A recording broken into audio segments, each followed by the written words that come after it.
Hey everyone, it is Dave. It's time to talk about module number 4.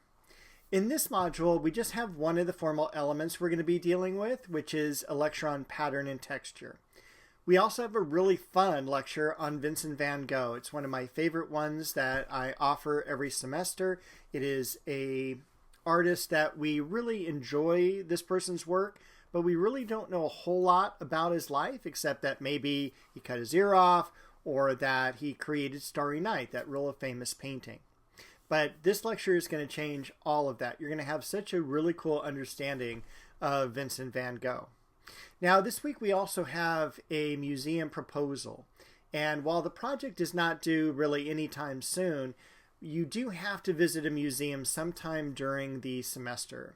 It can be a local museum or it can be one further away. That's up to you. A lot of students like to go to museums during the spring break. So again, that's up to you. I'll tell you more about the project as we get into the module. So let's head over to the Canvas site and I'll walk you through everything you need to know for this week. Okay, here we are on the Canvas site. And this week, of course, module number 4. The usual suspects are up at the very top. We've got our video that you're watching now, the action plan for the week, and of course a link to my office hours every Monday from 4 to 7 p.m. For the lecture this week, we've got one formal element we're going to cover, pattern and texture. And then, I guess that's actually 2 formal elements, but they are in one lecture. I've got the study guide, and then for the further exploration section, that's going to contain 2 videos.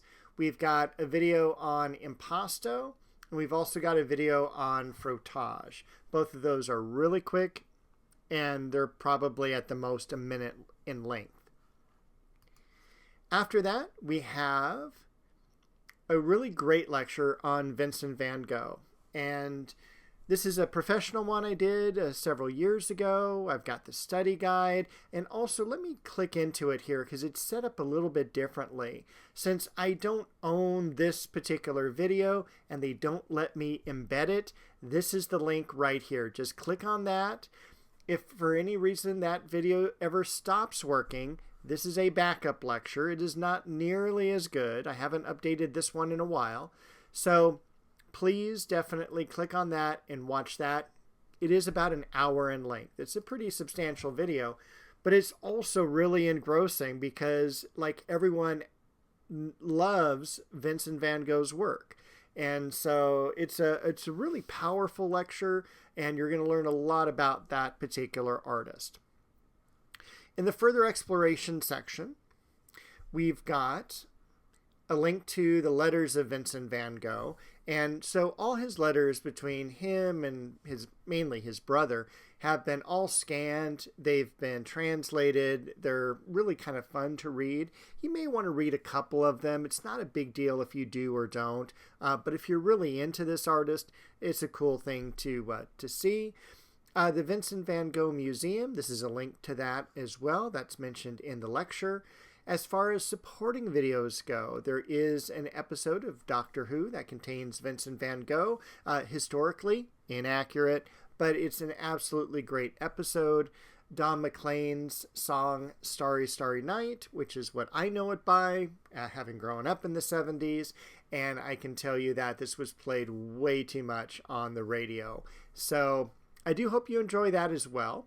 But then we've got the In Search of episode. This is an optional one to watch. It's about 25 minutes. And In Search of used to be an old TV show, also from the 70s. And Leonard Nimoy was the host of it.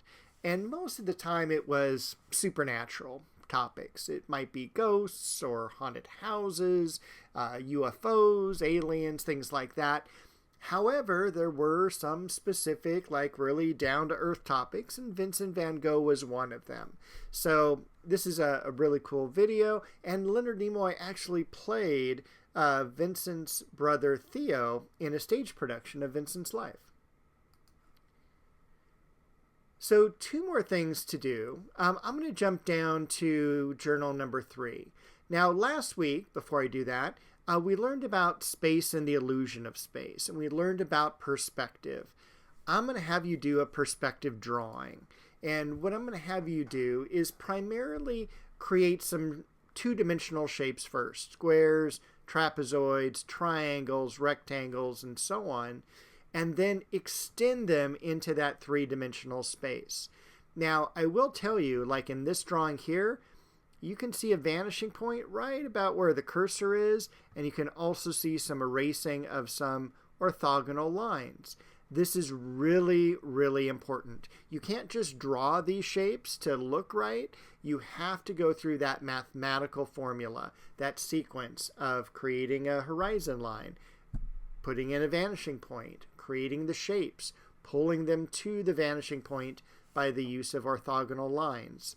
So it's not a difficult project, but there just are some steps to them. These are the steps here. If you're not a person who likes to read instructions, I have a video right here that literally walks you through the creation of one of these objects. Your submission is going to be 2 images. You're going to have one in progress and one of the finished image. And just a couple final words. I'm going to let you go ahead and read through that so this video is not too long.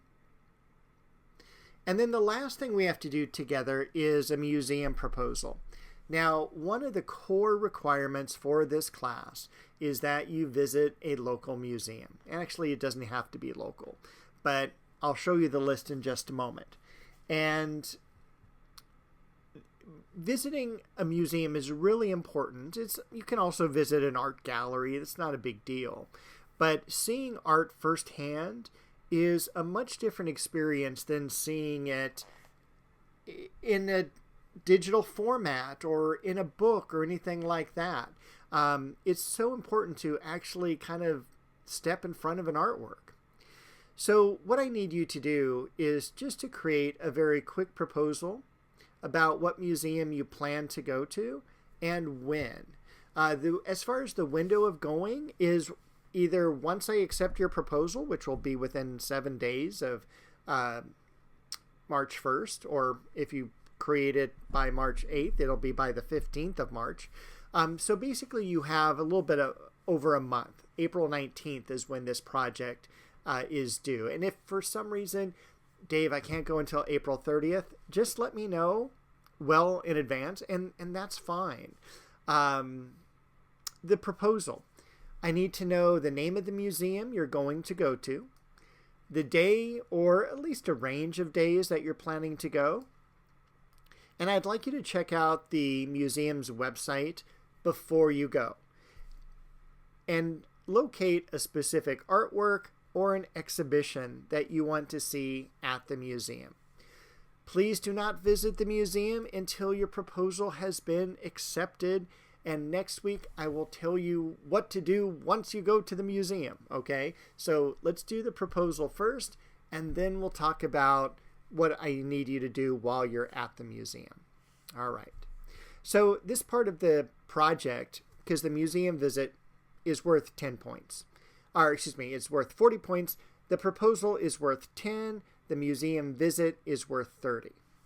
Now, I've written down some museum choices, and unfortunately, the nicer, larger museums are going to be in Los Angeles. This includes the Getty Museum, or you can go to the Villa, the LA County Museum of Art. You can go to the Huntington Gardens, the Norton Simon Museum, which is extremely student-friendly, free parking, and also free admission, last time I checked, with your student ID. The Broad Museum in downtown LA, if you like more contemporary art. So one of the things you do want to do as you visit these websites is to go ahead and click on them and then check out like all the cool stuff that's there.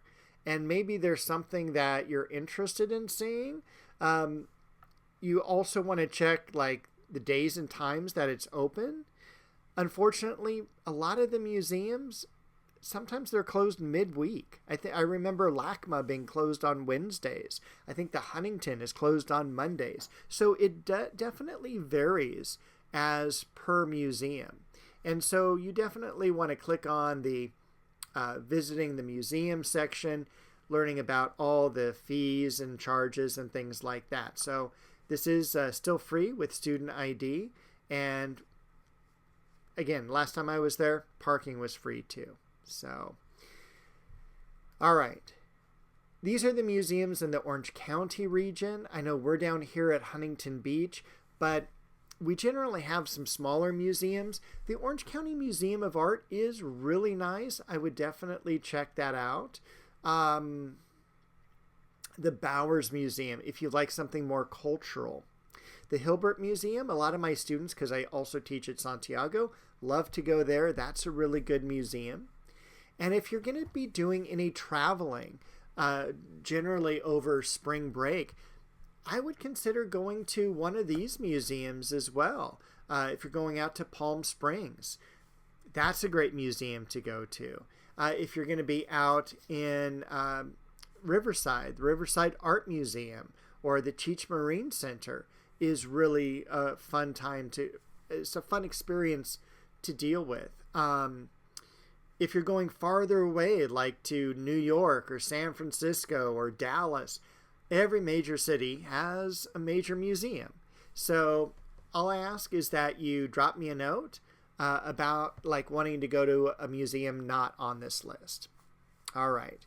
And so once again, it's just 10 points. It's a text box. So on your side, you'll click the start button and you'll just type in those 3 things that I need. Once again, the name of the museum you want to go to, the date that you're planning to go, and a specific artwork or exhibition you want to see. All right. That is everything for this week. If you have any questions, drop me an email, visit my office hours, and I'll see you shortly to tell you about Module 5.